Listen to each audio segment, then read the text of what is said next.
تم نے واقعی ایک تاریخ ساز کارنامہ انجام دیا ہے جمال، لیکن ہمارے پاس اتنے بھاری مالی وسائل کہاں ہیں؟ ہماری معیشت تو اب بھی غیر ملکی امداد کے سہارے چل رہی ہے۔ میں نے اپنے لہجے میں مصنوعی اعتماد لاتے ہوئے کہا، مقصد جب اتنا بڑا ہو تو اس کے حصول کے لیے زندہ قومیں اپنی تمام تر قوت یکجا کر کے کوشش کیا کرتی ہیں۔ یہ کام فی الحال مشکل ضرور ہے، ناممکن نہیں۔ آج نہ صحیح چند سال کے بعد اللہ نے چاہا تو ہم معاشی طور پر اس قدر مضبوط ضرور ہو جائیں گے کہ اپنا یہ خواب حقیقت بنا سکیں۔ اگر ہم نے اس کی فرمائش کے مطابق تمام وسائل کا بندوبست کر لیا تو ہم آئندہ طویل عرصے تک کم از کم جنگی طیاروں کی تیاری کے معاملے میں خود کفیل ہو جائیں گے۔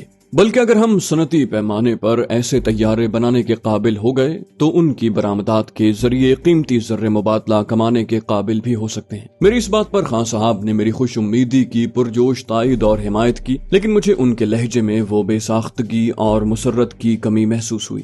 بہرحال انہوں نے کہا، اس میں کوئی شک نہیں کہ ہم اس موقع سے فائدہ اٹھانے میں کامیاب ہو گئے تو ہمارے لیے اپنے دفاع کو ناقابل تسخیر بنانے کا راستہ کھل جائے گا، اور ہم اپنی سلامتی کے لیے دنیا کے کسی ملک کے محتاج نہیں رہیں گے، اور ہم اپنی خارجہ اور دفاعی حکمت عملی کسی کی مرضی اور منشا کے مطابق ڈھالنے کے پابند نہیں ہوں گے۔ میں نے ان کی تائید کرتے ہوئے کہا، خان صاحب، کسی بھی بظاہر ناممکن کام کی ابتدا ایک خواب سے ہی ہوتی ہے، جس سے اکثر لوگ دیوانے کا خواب قرار دے کر مذاق اڑاتے ہیں، لیکن جب وہ خواب حقیقت بن جاتا ہے تو ان سب مخالفین کو منہ کی کھانی پڑتی ہے۔ آپ یہی دیکھ لیں کہ ماضی میں چاند تک رسائی محض ایک شاعرانہ تصور سمجھا جاتا تھا، لیکن 1-1.5 سال پہلے روس چاند پر اپنا راکٹ لونا 2 لینڈ کرنے میں کامیاب ہو چکا ہے، اور امریکہ بھی جلد ہی ایسا کر گزرے گا۔ اگلے قدم کے طور پر یقیناً انسانوں کو چاند پر بھیجا جائے گا۔ ہمارا نصب العین تو ان کاوشوں کے مقابلے میں بہت سہل ہے۔ اس مرتبہ خان صاحب کے علاوہ خانم نے بھی میری بھرپور تائید کی۔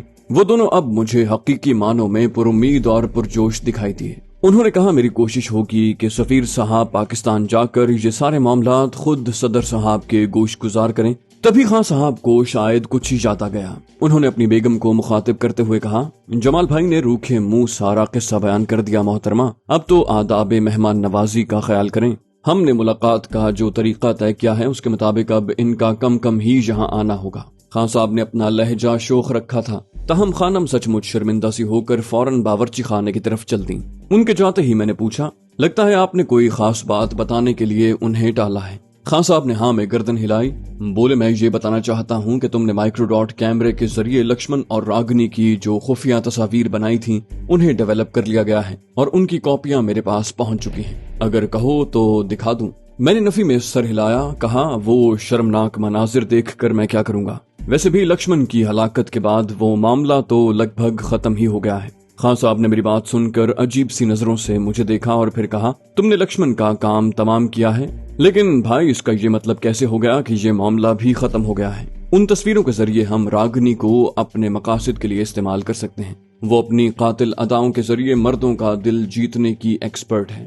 اپنی اس مہارت کا ثبوت تو وہ اس پی انجینئر کو پھنسا کر دے چکی ہے۔ اس کے ذریعے ہم ایسے مزید شکاروں کو گھیر سکتے ہیں۔ ضروری نہیں کہ وہ ہمارے مطلب کی معلومات حاصل کرنے کے لیے ہر بار اپنے ہدف کی تنہائی تک جائے۔ وہ ناز و ادا سے کام لے کر بھی بہت کچھ بآسانی حاصل کر سکتی ہے۔ میں نے ان کی بات کا تجزیہ کیا تو ایک ایک حرف درست لگا۔ دنیا بھر کی خفیہ ایجنسیاں دشمن ملک کے اندر جاسوسی کی بہت سی سرگرمیاں ایسے ہی مجبور ہرکاروں کے ذریعے آگے بڑھاتی ہیں۔ کبھی انہیں مالی لالچ دے کر مقصد پورا کرنے پر آمادہ کیا جاتا ہے تو کبھی ان کی کمزوریاں ڈھونڈ کر گھیرا جاتا ہے۔ اس طرح ایک تیر سے 2 شکار کیے جاتے ہیں۔ اپنا کام بھی ہو جاتا ہے اور انتہائی قیمتی بلکہ انمول اثاثوں کی حیثیت رکھنے والے خفیہ کارندے اپنی زندگی اور شناخت خطرے میں ڈالنے سے بھی بچ جاتے ہیں۔ میں نے خان صاحب کو مخاطب کر کے کہا، آپ ٹھیک کہہ رہے ہیں، راگنی ہمارے بہت کام آ سکتی ہے۔ بوقت ضرورت اس کو اوقات دکھانے کے لیے اس کی چند فوٹوگرافز مجھے دے دیں۔ موقع محل کے مطابق اس کے سر پر بم گرا دوں گا۔ اسے اپنے شکنجے میں مضبوطی سے جکڑے رکھنا بہت ضروری ہے۔ خان صاحب نے کہا، فکر نہ کرو، میں نے 5 واضح اور خطرناک فوٹوگرافز پہلے ہی الگ کر کے رکھے ہیں، تم انہیں جلدی سے اپنے قبضے میں لے لو۔ میرا خیال ہے خانم واپس لوٹنے ہی والی ہیں۔ میں نے ان سے حاصل کیا ہوا لفافہ اپنے لباس کی اندرونی جیب میں محفوظ کر لیا۔ اس طرف سے مطمئن ہو کر خان صاحب پاکستان کی سیاسی اور معاشی صورتحال پر باتیں کرتے رہے۔ وہ میرے مقابلے میں کہیں بہتر سیاسی شعور رکھتے تھے۔ اس دوران میں خانم چائے کے ساتھ بہت سے میٹھے اور نمکین لوازم لے آئیں۔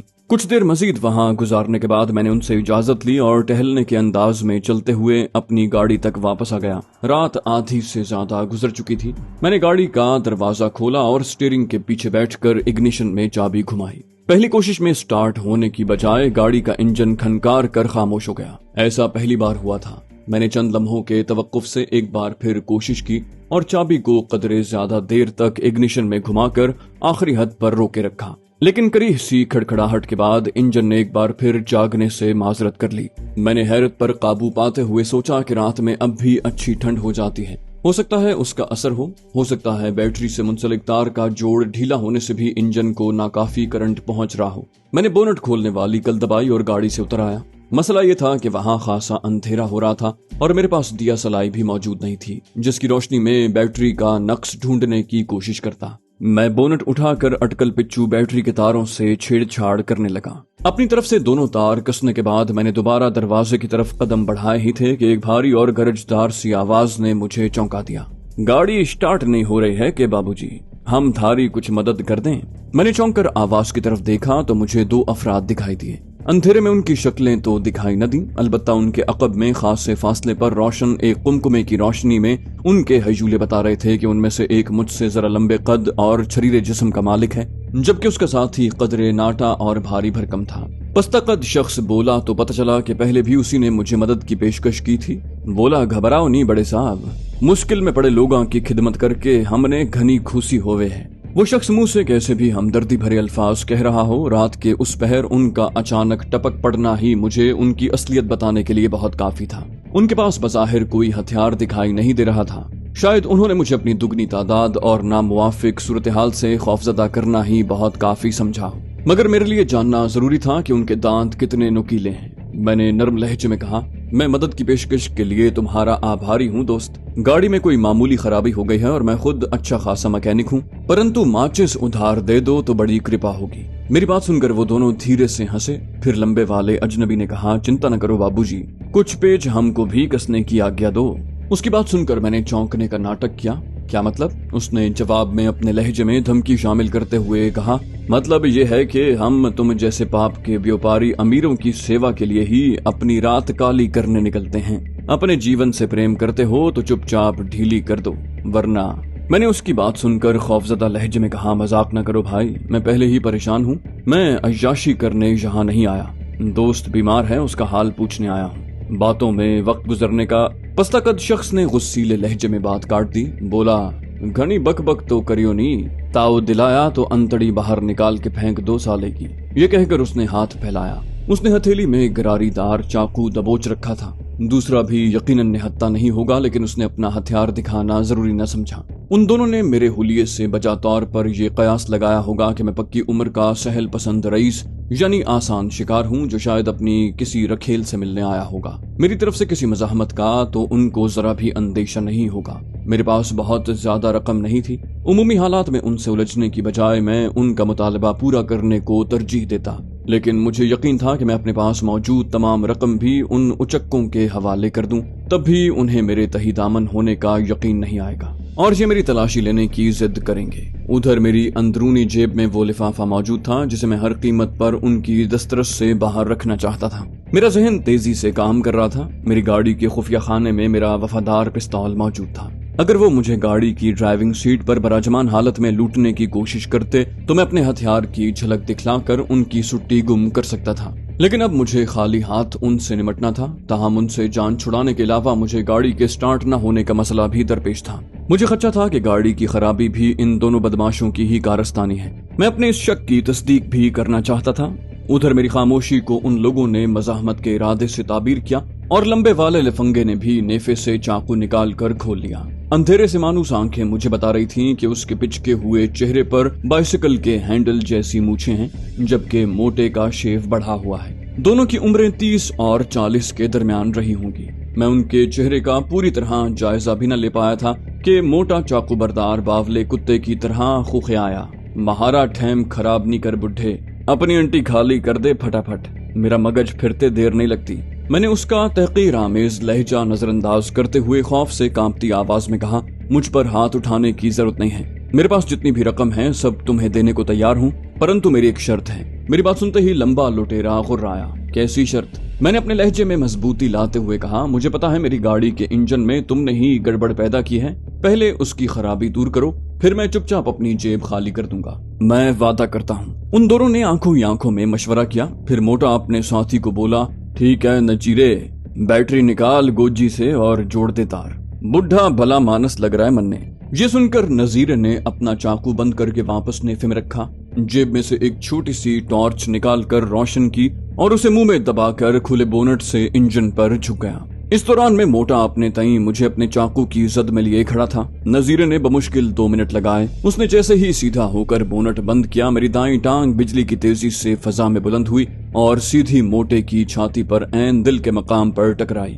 मैं ठोकर मारने के लिए हत्तुल इम्कान बुलंदी तक उछला था, लिहाजा जरब में इतनी कुव्वत थी कि वो उछल कर पीछे जा गिरा। इस दौरान में उसके हलक से अजीब मस्क सी चीख निकली और चाकू उसके हाथ से छूटकर जाने किस कोने में जा गिरा। मेरे पास मोटे की हालत का तफसीली जायजा लेने की मोहलत न थी। इससे पहले कि नजीरा हैरत के झटके से संभलता और अपना चाकू निकालने में कामयाब होता, मुझे उसे भी मार गिराना था। मैं बिजली की तेजी से उसकी तरफ झपटा और उसके मुंह पर पूरी कुव्वत से घूंसा दे मारा। हाथ के तसादुम से मुझे लगा कि मैंने ऐन उसके होंठों को निशाना बनाया है। जरब खाते ही वो तेवराया और गिरने के अंदाज में मेरी गाड़ी से टकराया। मैंने फौरन ही तिरछे होकर उसके पेट में लात मार दी, जिससे वो गाड़ी के अगले हिस्से से रगड़ खाता हुआ जमीन पर ढेर हो गया। इस दौरान में नन्ही सी टॉर्च उसके हाथ से छूटकर जमीन पर गिर गई थी और गर्दिश करते हुए रोशनी बखेर रही थी। उसे काफी जोरदार चोटें लगी थी क्योंकि वो दर्द के मारे चीखें मार रहा था। मैं नजीरे को उसके हाल पर छोड़कर दोबारा मोटे की तरफ मुतवज्जे हुआ। मैंने टॉर्च की धीरे धीरे घूमती रोशनी में देखा कि उसने दोनों हाथों से छाती दबा रखी है और करवट के बल पड़ा कर रहा है। तभी मुझे उससे चंद कदम के फासले पर पड़ा हुआ खुला चाकू नजर आ गया। मैं तेजी से लपका और तेज धार हथियार अपनी तहवील में लेकर एक बार फिर मोटे की तरफ मुतवज्जे हुआ। उसकी हालत देखकर मुझे लगा कि उसका जल्द उठकर बैठना लगभग नामुमकिन है, लिहाजा मैं तेजी से नजीरे के पास पहुंचा। मैंने देखा कि उसने दोनों हाथों से मुंह दबा रखा है। उसके हलक से बेसाख्ता घुटी घुटी चीखें खारिज हो रही थीं। मैंने इस दौरान में आगे बढ़कर जमीन पर पड़ी टॉर्च उठा ली और उसकी रोशनी नजीरे के मुंह पर डाली। उसकी उंगलियों के दरमियान से खून रिस रहा था और आंखों से आंसू रवां थे। उसने मेरे देखते ही देखते अपने मुंह से हाथ हटाए और जमीन पर थूका। कम से कम 2-3 लहू में लथपथ टूटे हुए दांत जमीन पर गिरे और उसके कटे फटे होंठों से भल भल खून बहने लगा। उसने एक बार अपना मुंह दबा लिया। वो कोशिश के बावजूद अपनी चीखें नहीं रोक पा रहा था। मुझे यकीन हो गया कि वो दोनों अब मेरा रास्ता रोकने की सलाहियत खो बैठे हैं, लिहाजा मेरे लिए वहां से जल्द से जल्द निकल जाना बेहतर है। मैं तेजी से आगे बढ़ा और नजीरे की बगल में हाथ डालकर उसे गाड़ी के सामने से हटाने लगा। मुंह से हाथ हटते ही उसने जोरदार चीख मारी।